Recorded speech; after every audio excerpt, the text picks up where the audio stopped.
नमस्कार। आज हम अध्याय 3 आरंभिक नगर का अध्ययन करेंगे। सबसे पहले हम आरंभिक नगर का अर्थ समझते हैं। नगर जो भारत के इतिहास के आरंभिक दौर के बारे में हमें जानकारी देते हैं, उन्हें आरंभिक नगर कहते हैं।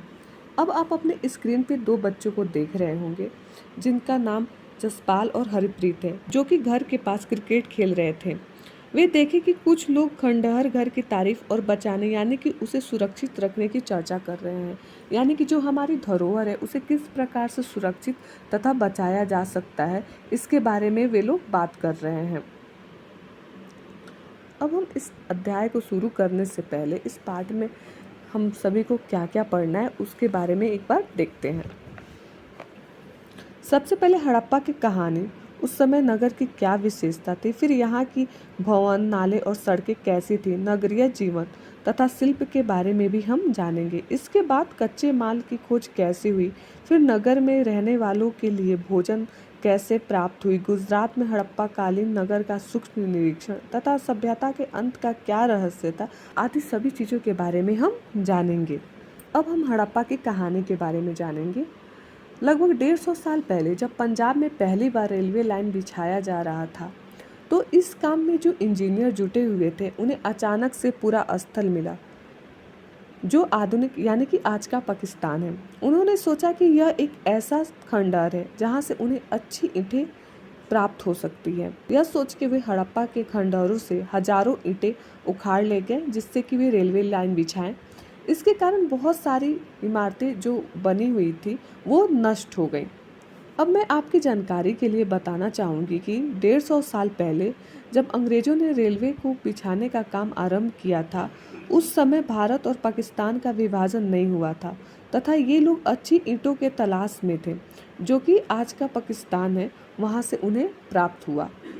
इसके बाद हम देखेंगे कि लगभग 80 साल पहले जो पुरातत्वविद हैं, उन्हें इस खंडहर तथा उपमहाद्वीप के बारे में पता चला कि यह सबसे पुराने शहरों में से एक था। क्योंकि इस नगर की खोज सबसे पहले हुई थी, इसलिए बाद में मिलने वाले इस तरह के सभी पुरा स्थल में जो इमारतें और चीज़ें मिली, उन्हें हड़प्पा सभ्यता की इमारतें कहा गया। इन शहरों का जो निर्माण है लगभग 4700 साल पहले हुआ था। अब हम देखेंगे कि ये नगर आज के पाकिस्तान के पंजाब, सिंध प्रांतों और भारत के गुजरात, राजस्थान, हरियाणा और पंजाब प्रांतों में मिले हैं। इन सभी स्थलों से पुरातत्वविदों को अनेक अनोखी वस्तुएं मिली हैं। जैसे कि हम देखेंगे कि लाल बर्तन पर काले रंग का चित्र बने हुए हैं। पत्थर के बाट, मोहरे, मनके, तांबे के उपकरण और पत्थर के लंबे ब्लेड आदि सभी वस्तुएं यहाँ से प्राप्त हुई हैं। अब इन नगरों की क्या विशेषता थी उसके बारे में हम जानेंगे। इन नगरों में से कई नगर जो थे वे 2 या उससे अधिक हिस्सों में बटे हुए थे। पश्चिमी भाग जो था वो छोटा था लेकिन ऊंचाई पे बना हुआ था, और पूर्वी हिस्सा बड़ा था लेकिन वो निचले इलाके में था। अब जो पुरातत्वविद थे वे ऊंचाई वाले भाग को नगर दुर्ग कहें और निचले हिस्से को निचला नगर कहें, तथा इन दोनों हिस्सों की जो 4 दीवारियां थी वो ईंटों की बनाई गई थी, तथा दीवार बनाने के लिए ईंटों की चिनाई इस तरह से करते थे कि दीवार जो है वो खूब मजबूत रहे, यानी कि जो दीवारें हैं वो टूटे नहीं। अब आप इस समय देखिए कि कितना अधिक विकास हो गया था कि ईंटों का उपयोग जो है दीवार यानी कि घर आदि बनाने में किया जा रहा था। कुछ नगरों के नगर दुर्ग में कुछ खास इमारतें बनाई गई थी। मिसाल के तौर पे मोहनजोदड़ो में खास तालाब बनाया गया था, जिसे पुरातत्वविदों ने महान स्नानागार कहा है। इस तालाब को बनाने में ईंट और प्लास्टर का भी इस्तेमाल किया गया है। इनमें पानी का रिसाव रोकने के लिए प्लास्टर के ऊपर चारकोल की परत चढ़ाई गई थी। जैसे कि आप देखे होंगे कि हमारे जो घर बनते हैं वो प्लास्टर होने के बाद उस पर पेंट किया जाता है, जिससे कि पानी का है ना रिसाव ना हो सके, बहाव ना हो सके, उसको रोकने के लिए पेंट किया जाता है। उसी तरह यहाँ पे चारकोल की परतें चढ़ाई जाती थी, जिससे कि पानी का रिसाव ना हो सके, उसे रोका जा सके। इस सरोवर में 2 तरह से उतरने के लिए सीढ़ियाँ बनाई गई थी और चारों ओर कमरे बनाए गए थे। अब हम कोई चीज़ बनाते हैं तो उसमें उतरने और चढ़ने के लिए कोई साधन तो हम बनाते ही हैं, जिससे कि हम उसमें उतर सके और चढ़ सके। इसलिए यहाँ पे सीढ़ियाँ बनाई गई थी जिससे उतर और चढ़ा जा सकता है। इस सरोवर में 2 तरह से उतरने के लिए सीढ़ियाँ बनाई गई थी और चारों ओर कमरे बनाए गए थे। इसमें भरने के लिए पानी कुएं से निकाला जाता था। उपयोग के बाद इसे खाली कर दिया जाता था। शायद यहाँ विशिष्ट नागरिक विशेष अवसरों पर स्नान करते थे। अब हम देखेंगे कि इसमें जो पानी भरा जाता था उसमें एक ही व्यक्ति नहा सकते हैं। बाद में उसका उपयोग तो उस पानी का नहीं किया जा सकता ना, तो उसे खाली कर दिया जाता था। और यहाँ पे जो नहान है वो मुख्य अवसरों और विशिष्ट नागरिक ही करते होंगे। तथा कालीबंगा और लोथल जैसे अन्य नगरों में अग्निकुंड भी मिले हैं जहाँ संभवतः यज्ञ किए जाते होंगे। अब यहाँ पे अग्निकुंड मिला है तो इससे पता चलता है कि उस समय कर्मकांड भी होते होंगे, यानी कि पूजा पाठ भी उस समय होता होगा। हम यहाँ देखेंगे कि हड़प्पा, मोहनजोदड़ो और लोथल जैसे कुछ नगरों में बड़े बड़े भंडार गृह भी मिले हैं। अब इसका मतलब यह हुआ कि यहाँ पे जो खेती होती थी उससे जो अनाज प्राप्त होते थे उसे रखने के लिए इन्हीं भंडार गृहों का इस्तेमाल किया जाता था, उपयोग किया जाता था कि वो अनाज सुरक्षित और ज़्यादा दिनों तक रह सके। यहाँ पे आप अपने स्क्रीन में महान स्नानगार को देख रहे होंगे जहाँ पे दोनों तरफ सीढ़ियाँ बनाई गई हैं उतरने के लिए और बीच में थोड़ा सा गहरा है जिसमें कि जल को यानी कि पानी को नहाने के लिए, स्नान करने के लिए भरा जा सके। यहाँ पे आप देखेंगे कि हड़प्पा नगरों में ईंटों की चिनाई कैसे की जाती थी। देखिए यहाँ पे देखिए कि एक व्यक्ति है जो ईंटों की चिनाई कर रहे हैं। अब हम भवन, नाले और सड़कों के बारे में पढ़ेंगे। इन नगरों के घर आमतौर पर 1 या 2 मंजिल होते थे। घर के आंगन के चारों ओर कमरे भी बनाए गए थे। अधिकांश घरों में एक अलग स्नानघर होता था और कुछ घरों में कुएं भी होते थे। अब आप इस समय देखिए कि कितना अधिक विकास हो चुका था कि जो घरें हैं वो 1 से 2 मंजिल का बनाया जा रहा था और कितना व्यवस्थित तरीके से बनाया जा रहा था कि घरों में मतलब हर एक चीज़ हो, जैसे कि स्नान घर हो गया, आंगन वगैरह, ये सारी चीज़ें उस समय घरों में उपलब्ध थी। कितने व्यवस्थित तरीके से उस समय देखिए कि घर को बनाया जा रहा था। कई नगरों में ढके हुए नाले थे। इन्हें सावधानी से सीधी लाइन में बनाया जाता था। हर नाली में हल्की ढाल होती थी ताकि पानी आसानी से बह सके। जो पानी है ना वो आसानी से बह सके, वो रुके नहीं, एक जगह पे एकत्रित नहीं हो, इसलिए थोड़ा सा ढलान बनाया जाता था जिससे पानी का बहाव हो सके, ताकि पानी आसानी से बह सके।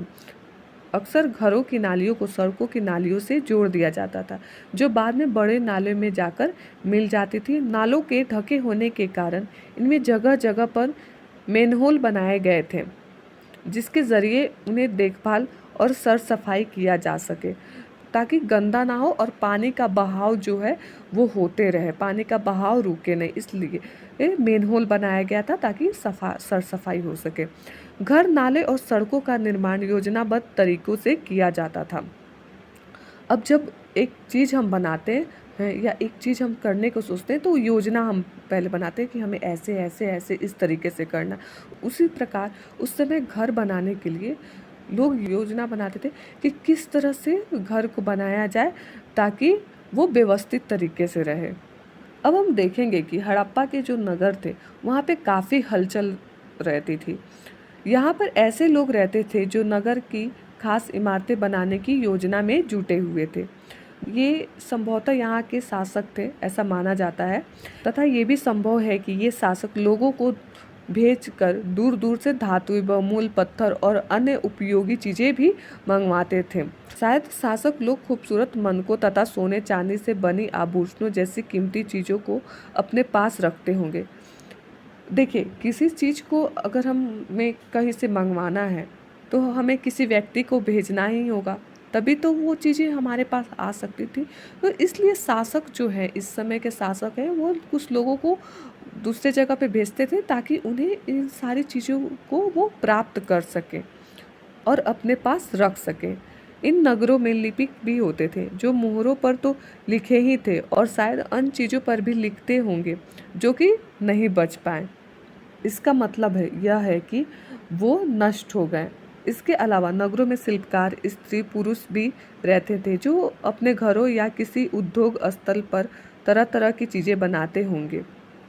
यह देखा गया है कि नगर में स्त्री और पुरुष जो है वो शिल्पकार भी होते थे जो तरह तरह की चीज़ों को बनाते थे। लोग लंबी यात्राएं भी करते थे और वहाँ से उपयोगी वस्तुएं लाते थे और साथ ही लाते थे सुदूर देशों की किस्से कहानी। यानी कि जो लोगों का उपयोगी वस्तु होता था जो वो उपयोग कर सकते हैं उसे लेकर आते थे। और हम जहाँ पे भी जाते हैं, अगर हम कहीं घूमने वगैरह जाते हैं तो वहाँ से किस्से या वहाँ के बारे में हम जानकारियाँ लेके आते हैं। वैसे ही उस समय लोग सुदूर देशों की किस्से कहानियाँ अपने साथ लेके आते थे। यहाँ पे मिट्टी के बने कई खिलौने भी मिले हैं जिससे कि यह माना जाता है कि बच्चे इससे खेलते होंगे। अब हम यहाँ पे देखेंगे कि सबसे ऊपर मोहनजोदड़ो की एक सड़क और उसमें बना नाला। देखिए ये सड़क है, देखिए ये सड़क है और उसमें क्या है, नाले बने हुए हैं। ऊपर एक कुआं है, यहाँ पे देखिए एक कुआं है और यहाँ बाईं तरफ देखिएगा कि हड़प्पा की एक मुहर भी है। इस मुहर के ऊपर के चिन्ह एक खास लिपि में है। उपमहाद्वीप में पाए गए लेखन का यह प्राचीनतम उदाहरण है। विद्वानों ने इसे पढ़ने की कोशिश की है लेकिन अभी तक यह पता नहीं चल पाया है कि इसका अर्थ क्या है। दाईं ओर नीचे पक्की मिट्टी के खिलौने हैं जिससे कि बच्चे खेलते थे। नगर और नए शिल्प पढ़ने से पहले हम एक बार इधर ध्यान देंगे पत्थरों पे। आप सभी को ये पत्थर दिख रहे होंगे स्क्रीन पे आपके। चलिए अब इनके बारे में हम जानते हैं कि इनका उपयोग क्यों करते थे। अब इन बाटों को देखिए कितने ध्यान और उपयुक्त तरीके से बनाया गया था। इन्हें चट पत्थर से और ये जो बाट है इन्हें चट पत्थर से बनाया गया था। इन्हें शायद बहुमूल्य पत्थर और वस्तुओं को तौलने के लिए बनाया गया था। अब इधर बाएं तरफ आप देखेंगे मनके हैं जो कि कार्निलियन पत्थरों से बनाए गए थे। पत्थरों को काटकर और तराश कर मनके बनाए गए थे। इनके बीच छेद किए गए थे ताकि धागा डाला जा सके और मध्य में दाएं धारदार पत्थर के फलक हैं तथा नीचे मैं यहाँ पे आपको दिखाऊंगी कढ़ाईदार वस्त्र। एक महत्वपूर्ण व्यक्ति की पत्थर से बनी मूर्ति जो मोहनजोदड़ो से मिली है, इसमें उसे कढ़ाईदार वस्त्र पहनाया गया है। अब देखिए कि उसके दाढ़ी भी देखिए कैसे बनी हुई है, उसके बाद से जो वस्त्र है वो भी कढ़ाईदार है। मतलब कितना सुंदर ये मूर्ति को बनाया गया है। चलिए अब हम नगर और नए शिल्प के बारे में देखते हैं। अब हम कुछ ऐसी चीज़ों के बारे में पढ़ेंगे जो कि हड़प्पा के नगरों से प्राप्त हुई हैं। पुरातत्वविदों को जो चीज़ें वहाँ मिली हैं उनमें अधिकतर पत्थर, शंख, तांबे, कांसे, सोने और चांदी जैसी धातुओं से बनाई गई थी। यानी कि इस समय लोहा का उपयोग नहीं किया जा रहा था। तांबे और कांसे से औजार, हथियार, गहने और बर्तन बनाए जाते थे। सोने और चांदी से गहने और बर्तन बनाए जाते थे। और यहाँ पे जो वस्तुएं मिली हैं उसमें सबसे आकर्षक जो है वो मनके और बाट के फलक हैं। अब हम देखते हैं कि हड़प्पा सभ्यता के लोग पत्थर की मोहरें बनाते थे। इन आयताकार मोहरों पर समानांतर जानवरों के चित्र मिले हुए हैं। हड़प्पा सभ्यता के लोग काले रंग से डिजाइन किए हुए खूबसूरत लाल मिट्टी के बर्तन बनाते थे जो कि हम ऊपर पढ़े हैं। संभवतः 7,000 साल पहले मेहरगढ़ में कपास की खेती होती थी जिसका प्रमाण भी मिला हुआ है। मोहनजोदड़ो से कपड़े के टुकड़ों के अवशेष, चांदी के एक फूलदान के ढक्कन तथा कुछ अन्य तांबे की वस्तुओं से चिपके हुए थे। यानी कि जो कपड़े जो मिले हुए थे जिससे कि पता चलता है कि उस समय कपास की खेती होती थी, वो चांदी के बर्तनों और फूलदान पे चिपके हुए थे। और पक्की मिट्टी तथा फ्योन्स से बनी तकलियाँ सूत कटाई का संकेत देती हैं जिससे कि कपड़े बनते हैं। इनमें से अधिकांश जो वस्तुएं हैं उनका निर्माण विशेषज्ञों ने किया था। अब जिन लोगों को जिस चीज़ के बारे में जानकारी होगी, महारत हासिल किए होंगे, वही लोग अच्छे तरीके से बना सकते हैं, तो उन्हें क्या कहा जाता है? विशेषज्ञ कहा जाता है। जैसे पत्थर तराशना, मन के चमकाना या फिर मोहरों पर पचिकारी करना आदि। अब पृष्ठ 28 यानी कि ऊपर एक व्यक्ति को आप देखे थे जो कि काफ़ी आकर्षक ढंग से उसे बनाया गया था और उसकी दाढ़ी कितने अच्छी तरीके से दर्शाई गई है, यह किसी विशेषज्ञ मूर्तिकार का ही काम हो सकता है। जैसे कि मैं बताई हूँ ऊपर कि इनका दाढ़ी देखिए कितना सुंदर तरीके से बनाया गया, तो वो कोई आम व्यक्ति नहीं बना सकता है। जो विशेषज्ञ है, जिसे उसके बारे में पूरी जानकारी है, जो प्रशिक्षण लिया है, वही बना सकता है। अब देखिए, हर व्यक्ति जो है वो विशेषज्ञ नहीं हो सकता। हमें इस बात का पता नहीं है कि इस समय प्रशिक्षण जो है वो हासिल सिर्फ पुरुष किए थे या महिलाएं किए थे या दोनों ही इस काम में दक्ष थे, यानी कि दोनों इस काम को अच्छे से करते थे, दोनों को इस काम यानी कि दोनों को इस काम के बारे में जानकारी थी। अब हम फ्योन्स के बारे में पढ़ते हैं। पत्थर और शंख प्राकृतिक तौर पर पाए जाते हैं, लेकिन फ्योन्स को कृत्रिम रूप से तैयार किया जाता है। कृत्रिम का अर्थ है कि मानव द्वारा बनाई गई चीजें जिसकी प्रेरणा प्राकृतिक वस्तु से मिलती है। बालू या स्फटिक पत्थरों के चूर्ण को गोंद में मिलाकर उनके वस्तुएं बनाई जाती थी। उसके बाद उन वस्तुओं पर एक चिकनी परत चढ़ाई जाती थी। इन चिकनी परत के रंग प्रायः नीले या हल्के समुद्री हरे होते थे। अब देखेंगे ये फ्योन्स जो हैं वो कृत्रिम रूप से बनाई जाती थी, लेकिन जो सामग्री है वो प्राकृतिक रूप से प्राप्त हुई हैं। फ्योन्स से मन की चूड़ियाँ, बालें और छोटे बर्तन आदि बनाए जाते थे। अब हम कच्चे माल की खोज के बारे में पढ़ेंगे। कच्चा माल उन पदार्थों को कहते हैं जो कि हमें प्राकृतिक रूप से मिलती है या फिर किसान या पशुपालक उनका उत्पादन करते हैं। जैसे कि लकड़ी या धातु के अयस्क प्राकृतिक रूप से प्राप्त होते हैं, उनसे फिर कई तरह की चीज़ें बनाई जाती हैं। मिसाल के तौर पे किसानों द्वारा पैदा किए गए कपास को कच्चा माल हम कहते हैं, जिससे कि बाद में कटाई बुनाई करके कपड़ा तैयार किया जाता है। हड़प्पा में लोगों को कई चीज़ें वहाँ पे मिल जाती थी, लेकिन तांबा, लोहा, सोना, चांदी और बहुमूल्य पदार्थों जैसे कि पत्थरों का वे दूर दूर से यातायात करते थे। यानी कि हड़प्पा काल में तांबा, लोहा, सोना, चांदी जैसी चीज़ें मिल जाती थी, लेकिन बहुमूल्य पत्थरों जैसे पदार्थ नहीं मिलते थे, जिसका आयात दूर दूर से किया जाता था। हड़प्पा के लोग तांबे का आयात संभवतः आज का जो राजस्थान है वहाँ से करते थे। यहाँ तक कि पश्चिम एशिया देश ओमान से भी तांबे का आयात जो है वो करते थे, यानी कि तांबा लेकर आते थे। कांसा बनाने के लिए तांबे के साथ मिलाई जाने वाली धातु टीन का आयात आधुनिक ईरान और अफगानिस्तान से किया जाता था। यानी कि जो कांसा बनाया जाता था उसमें टीन का उपयोग होता था, जो कि ईरान और अफगानिस्तान से लाया जाता था। सोने का आयात आधुनिक कर्नाटक और बहुमूल्य पत्थर का आयात गुजरात, ईरान और अफगानिस्तान से भी किया जाता था। अब हम यहाँ पे देखेंगे कि एक लकड़ी का खिलौना है। ऐसा लगता है कि हड़प्पा के लोग इसी तरह की चीज़ों पे यातायात करते होंगे।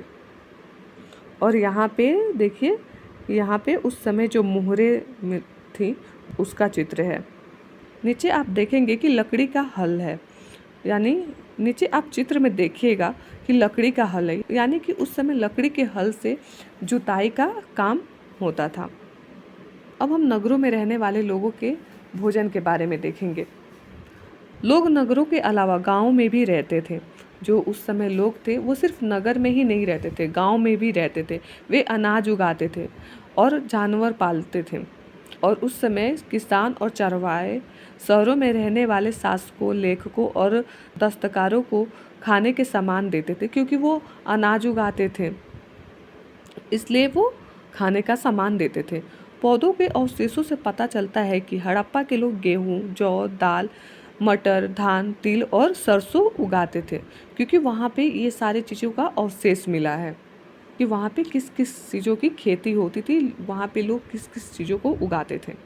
ज़मीन की जुताई के लिए हल का प्रयोग एक नई बात थी। हड़प्पा काल के हल तो नहीं बच पाए क्योंकि वे लकड़ी के बनाए जाते थे तो शायद ये हो सकता है कि लकड़ी के होने के कारण भींगने आदि सड़ने के कारण वो नष्ट हो गए होंगे, लेकिन हल्के आकार के खिलौने मिले हैं। इस क्षेत्र में बारिश कम होती थी, इसलिए सिंचाई के लिए लोगों ने कुछ तरीके अपनाए होंगे।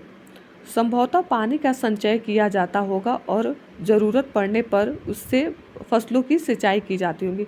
जो हड़प्पा सभ्यता है उस समय पानी की कमी थी, तो खेतों की सिंचाई के लिए उस समय पानी को इकट्ठा किया जाता होगा, जिससे कि फसलों की सिंचाई की जाती होगी।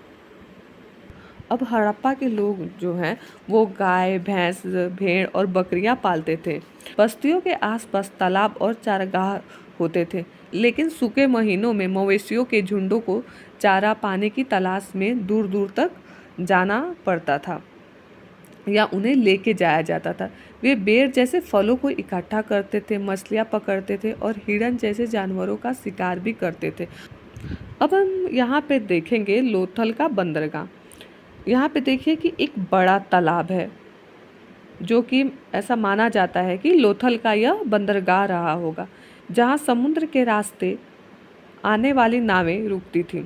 संभवतः यहाँ पर माल चढ़ाया या उतारा जाता होगा, जो आयात निर्यात होता था वस्तुओं का, तो माना जाता है कि यहाँ पे सामान को चढ़ाया या उतारा जाता होगा। अब हम गुजरात के हड़प्पाकालीन नगर का सूक्ष्म निरीक्षण करेंगे। यहाँ पे हम देखेंगे कि कच्छ के इलाके में खरीदी बेत के किनारे धोलावीरा नगर बसा हुआ था। वहाँ साफ पानी मिलता था और जमीन उपजाऊ थी। वहाँ पे देखिए तो साफ पानी और वहाँ की ज़मीनें जो हैं उपजाऊ थी।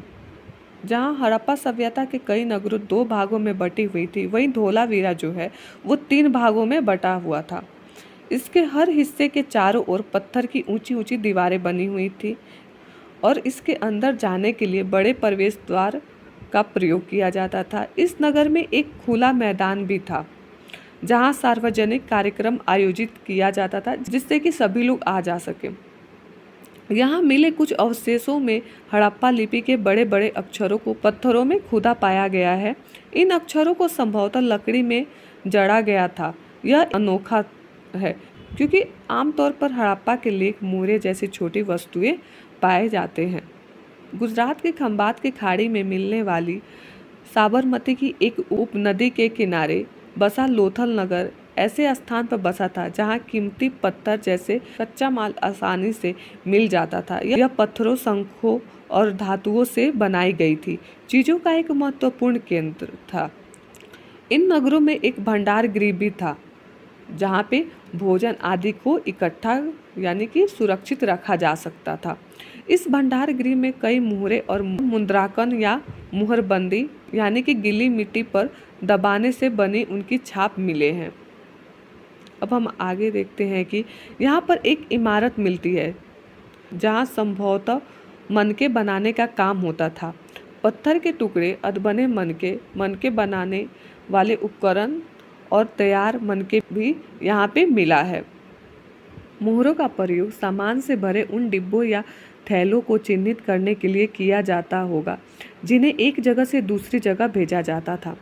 थैलों को बंद करने के बाद उनके मुहानों यानी कि जो उसका मुंह होता था, उस पर गीली मिट्टी का पोत लगाई जाती थी।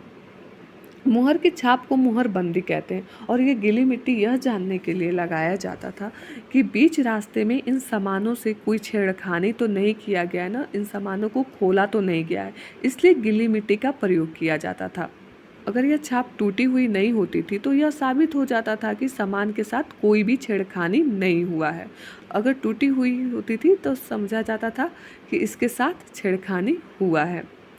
अब जो हड़प्पा काल का सभ्यता था उसका अंत कैसे हुआ, इसके रहस्य के बारे में हम जानेंगे। लगभग 39 साल पहले एक बड़ा बदलाव देखने को मिला है। अचानक लोगों ने इन नगरों को छोड़ना शुरू कर दिया। लेखन, मुहर और बांटों का प्रयोग बंद हो गया। दूर दूर से कच्चे माल का जो आयात और निर्यात होता था वो भी बंद हो गया और देखा गया कि मोहनजोदड़ो में कचड़ों के ढेर बनने लगे। जल निकास प्रणाली जो था वो भी नष्ट हो गया और सड़कों पर ही झुग्गीनुमा घर बनाए जाने लगे थे। अब यह सब चीज़ें क्यों हुआ इसका तो पता अभी तक नहीं चल पाया है। कुछ विद्वानों का मानना है कि नदियाँ सूख गईं कुछ अन्य का कहना है कि जंगलों का विनाश हो गया था।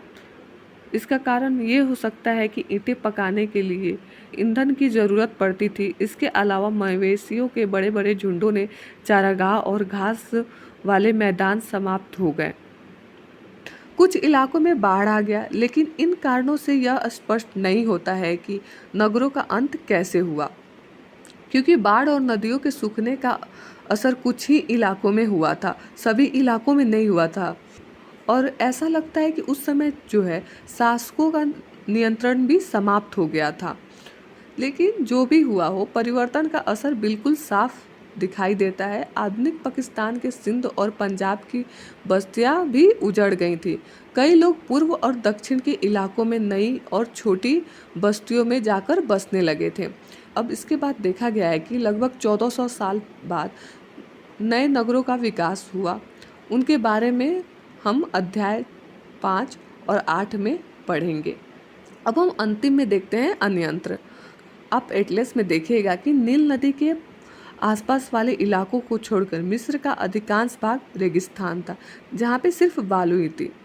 लगभग 5000 साल पहले मिस्र में शासन करने वाले राजाओं ने सोना, चांदी, हाथी दांत, लकड़ी और हीरे जवाहरात लाने के लिए अपनी सेनाएं दूर दूर तक भेजती थीं। इन सभी चीज़ों को लेकर आने के लिए जो राजाएं थे वो मतलब कि सेना को दूर दूर तक भेजते थे। इन्होंने बड़े बड़े मकबरे बनवाए, जिन्हें पिरामिड के नाम से जाना जाता है। राजाओं के मरने पर उनके शवों को इन्हीं पिरामिड में दफना दिया जाता था, सुरक्षित रूप से। इन शवों को मम्मी कहा जाता था। जो शवों को दफनाया जाता था उन्हें मम्मी कहा जाता था, तथा उनके शवों के साथ और भी अनेक चीज़ों को दफनाया जाता था, जैसे कि खदान, पेय, वस्त्र, गहने, बर्तन, वाद्य यंत्र, हथियार और जानवर शामिल हैं। कभी कभार शव के साथ उनके सेवक भी सेवाओं के लिए दफना दिया जाता था। दुनिया के इतिहास में शवों को दफनाने की परंपरा को देखते हुए मिस्र में सबसे ज़्यादा धन दौलत खर्च किए जाते थे। उस समय यह माना जाता था कि मरने के बाद भी जीवन है, तो इसलिए उनके साथ जो राजा वगैरह मरते थे तो उन्हें जो जो चीज़ें पसंद थी या उनकी जो ज़रूरत की चीज़ें थी उनके साथ दफना दिया जाता था, जिससे कि इस दफनाने की परंपरा से मिस्र में बहुत सारे धन वगैरह खर्च हुए थे उस समय। तो आज का अध्याय हमारा समाप्त हुआ। उम्मीद है कि आप सभी को अच्छे से समझ में आया होगा। अब हम नए अध्याय के साथ मिलेंगे। नमस्कार।